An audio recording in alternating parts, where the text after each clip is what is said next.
هذا اللقاء الذي يأتي في توقيت مبكر في الساعة 5 هنا مشاهدينا في كل مكان.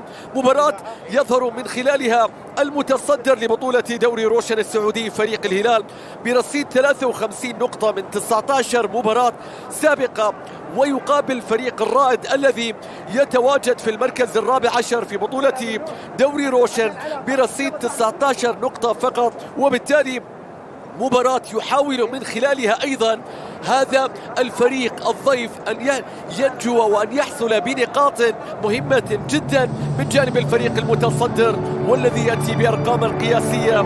دخول الفريقين إلى أرضية الملعب وسط حضور القوة الزرقاء بطاقم تحكيم لطيف هنا مشاهدينا، ودخول الفريقين إلى أرضية الملعب في هذه اللحظات التي ننتظر وتسبق ستكون مثيرة وممتعة. كلا الفريقين لديه من الأدوات ولديه من اللاعبين ما يجعلنا ننتظر ذلك.